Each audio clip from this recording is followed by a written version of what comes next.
नमस्कार, आप सभी का हमारे चैनल जय गुरुदेव उत्तराखंड पर एक बार फिर से बहुत बहुत स्वागत है। आशा करते हैं कि आप और आपके परिजन सभी स्वस्थ होंगे। इसी कामना के साथ बढ़ते हैं आज के अद्भुत क्रमांक की ओर। आज का ये अद्भुत क्रमांक आप सभी के लिए बड़ी अनमोल जानकारी है। साथ साथ में श्री महाराज जी के विषय में आज आपको बहुत सारे अद्भुत तथ्य ज्ञात होंगे। साथ साथ ये क्रमांक आज आपकी बहुत सहायता करने वाला है, क्योंकि श्री महाराज जी से संबंधित बहुत सारी बातों को आज हम साझा करने वाले हैं। तो बने रहिएगा क्रमांक के साथ में। आइए बिना देर के हुए बढ़ते हैं आज के अद्भुत क्रमांक की ओर। आप सभी बहुत इस विषय में जानते होंगे कि श्री कैंची धाम बहुत सारे भक्त आज देश के विदेश के कोने कोने से महाराज जी के दर्शन हेतु पहुंच रहे हैं। इन दिनों श्री कैंची धाम में भक्तों का तांता लगा हुआ है। महाराज जी के दर्शन पहुंचने बहुत से लोग आज पहुंच रहे हैं। अब आप सब जानते हैं श्री महाराज जी के विषय में इतनी अद्भुत जानकारियां उपलब्ध हैं कि श्री महाराज जी की कृपा का जो पात्र एक बार बन गया तो महाराज जी की कृपा ऐसे अमुक व्यक्ति के जीवन में आजीवन बरसती रहती है। महाराज जी ऐसे व्यक्ति को अपना अमोघ हस्त तो प्रदान करते ही हैं, साथ साथ में उसके जीवन में बहुत से चमत्कारिक परिवर्तन करते हैं। तो आज इसी सब पर हम जानकारी आप सभी को प्रदान करेंगे। अब श्री महाराज जी से जुड़ने के साथ साथ आपको जीवन में कौन कौन से अनुभव होते हैं, पहले आज इसी विषय पर चर्चा कर लेते हैं, क्योंकि बहुत से लोगों के प्रश्न है कि महाराज जी से जुड़ने के पश्चात जीवन में ऐसा कौन सा बदलाव आ जाता है। देखिए, जब भी आप श्री कैंची धाम जाते हैं, सबसे पहले आपको कुछ निम्न बातों का ध्यान रखना चाहिए। सबसे पहले ये बात है कि श्री कैंची धाम जब भी आप जाएं तो किसी के कहे सुने के अनुसार ना जाएं। इसमें किसी और की योजना आपके जीवन में कार्य ना कर रही हो, इस बात का सबसे पहले ध्यान रखना है। क्योंकि वह व्यक्ति भी जा रहा है तो मैं भी जाऊं। वैसे तो श्री कैंची धाम कोई भी पहुंच सकता है, अगर आप सुनकर भी जाएंगे तो भी इसमें कोई गुरेज नहीं है। लेकिन जब आपके जीवन पर अद्भुत महाराज जी की कृपा होगी तो उस समय श्री कैंची धाम जाने के लिए स्वतः आपका अंतर मन तैयार होना चाहिए। सबसे पहली बात यही है, क्योंकि अगर आप महज श्री कैंची धाम घूमने जा रहे हैं तो भी आप जाएंगे तो महाराज जी तो इतने दयालु हैं कि धाम पर आने वाले प्रत्येक भक्त को महाराज जी की कृपा अवश्य मिलती ही है। लेकिन यदि आप चाहते हैं कि श्री महाराज जी का सानिध्य भी हमें मिले, महाराज जी से जुड़ने भी जा रहे हैं, तो ये बात आपके अंतर्मन में होनी चाहिए कि आप स्वयं अंतर मन से इस बात के लिए तैयार हैं कि आज महाराज जी के दर्शन करने जाना चाहता हूं या चाहती हूं। तब आपके जीवन में आपको श्री महाराज जी का अद्भुत सानिध्य प्राप्त होगा।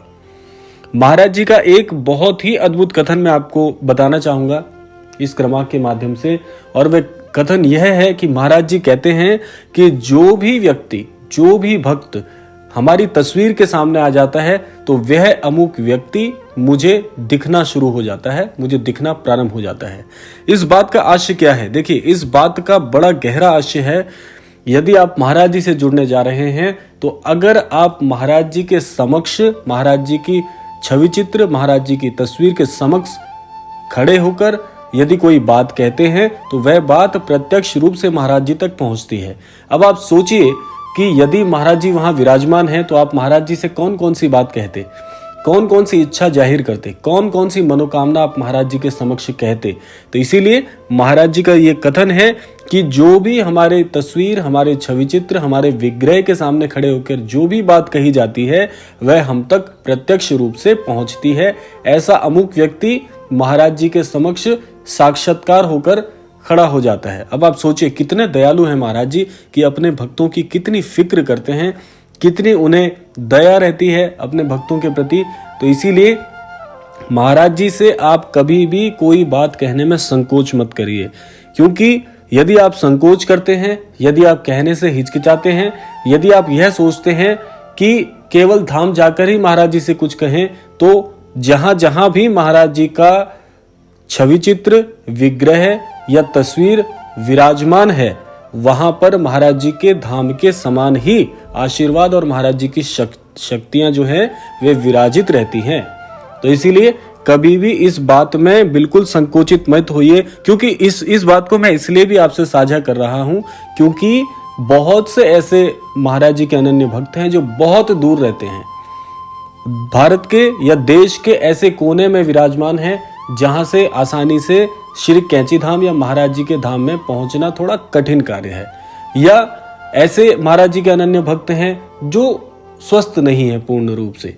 तो इस वजह से क्या होता है कि उनकी इच्छाएं मन में रह जाती हैं। तो यह मैं जो वक्तव्य है, यह जो बात है, मैं ऐसे महाराज जी के अनन्य भक्तों के लिए कह रहा हूं। यदि आप श्री कैंची धाम जाने में असमर्थ हैं, किसी भी कारणवश व्यवस्था नहीं हो पा रही, या आर्थिक रूप से उतना सक्षम नहीं हो पा रहे हैं, या अन्य कोई भी कारण हो सकते हैं, तो इन कारणों के चलते आप बिल्कुल भी उदास मत होइए, बिल्कुल भी मायूस मत होइए।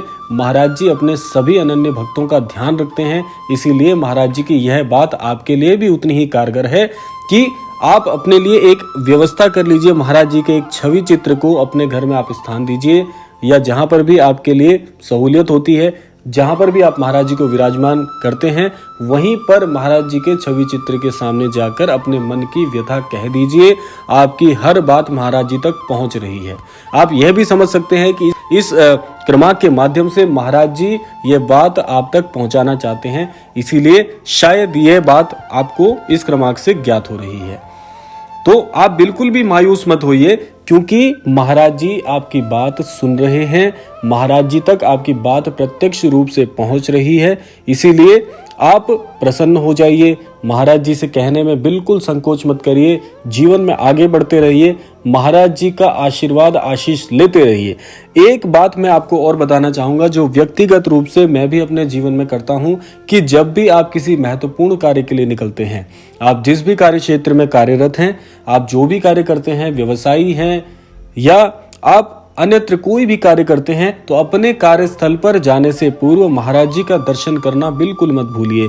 आपका कोई महत्वपूर्ण दिवस है, कोई भी महत्वपूर्ण कार्य है, तो आप महाराज जी का आशीर्वाद लेकर जाइए। निश्चित तौर पर आपको कार्य में सफलता मिलेगी ही मिलेगी।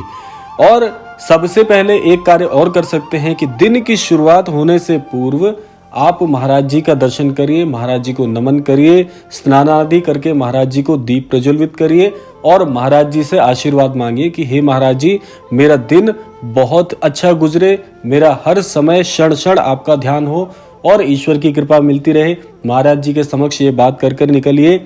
और एक बात मैं आपको और बता दूं, महाराज जी इतने दयालु हैं कि आप महाराज जी के समक्ष अपनी हर बात रख सकते हैं। हर बात का आशय यहाँ पर है, जो बात आप अपने मित्र, जिनको भी आप अपने गुरु मानते हैं, जिनसे भी आप शिक्षा दीक्षा लेते हैं, आप ऐसा गुरु महाराज जी के साथ, ऐसा संबंध महाराज जी के साथ स्थापित कर सकते हैं। महाराज जी को कहने में बिल्कुल संकोच मत करें। जो भी बात आप कहेंगे उसका एक बड़ा ही अच्छा प्रतिरूप, प्रतिफल आपके जीवन में आपको प्राप्त होगा। व्यक्तिगत रूप से मैं भी आपको बता दूं कि जब भी जीवन में मुझे कोई असमंजस का भाव आता है, मुझे कभी ऐसा लगता है कि मेरे मार्ग में कुछ अटकलें चल रही हैं, जहां पर भी असमंजस जैसी स्थिति आती है कि अब मैं आगे क्या करूं, उस समय मैं महाराज जी से मार्गदर्शन मांगता हूं। तो मैं आपको बता दूं कि महाराज जी के द्वारा मुझे क्षण क्षण ऐसे कार्य में मार्गदर्शन प्राप्त होता है और निश्चित तौर पर ऐसा मेरा हर कार्य सफल हुआ है। ये मैं आपको कुछ व्यक्तिगत अनुभव अपने जीवन के बता रहा हूं। तो आप भी अपने इन अनुभवों को लेकर, आप इन अभ्यासों को लेकर महाराज जी को आगे लेकर चलिए। आपके जीवन में कभी भी कोई कठिनाई नहीं आएगी। महाराज जी आपको सही मार्ग प्रदर्शित करेंगे। तो ये कुछ मैंने आपको वक्तव्य, कुछ ऐसे अनुभव बताए जो कि आपके जीवन में बड़े कारगर हो सकते हैं। महाराज जी इतने दयालु हैं कि अपने भक्त के हर हाल प्रतिहाल से महाराज जी अवगत रहते हैं। तो अपने भक्त के लिए क्या सबसे अच्छा हो सकता है, वह महाराज जी उस भक्त को जरूर उपलब्ध कराते हैं। और एक बात और जो सबसे महत्वपूर्ण है वह यह है कि श्री कैंची धाम जाने के लिए महाराज जी व्यवस्थाएं भी नियत करके देते हैं। महाराज जी व्यवस्थाएं भी तैयार करके रखते हैं, लेकिन आपके मन की श्रद्धा सच्ची होनी चाहिए। जो भी भक्त श्री कैंची धाम जाने में असमर्थ हैं, एक बार महाराज जी से आप ये शिकायत करिए कि महाराज जी हम कैंची धाम आना चाहते हैं, इसकी व्यवस्था भी आप ही करिए और कोई नहीं कर सकता। आप पाएंगे कि कुछ ही दिनों में आपकी कैंची धाम जाने की व्यवस्था भी, प्रबंध भी महाराज जी स्वयं कर देंगे। तो यह था आज का अद्भुत क्रमांक। आशा करते हैं आज के क्रमांक से आप महत्वपूर्ण कुछ सीख पाएंगे।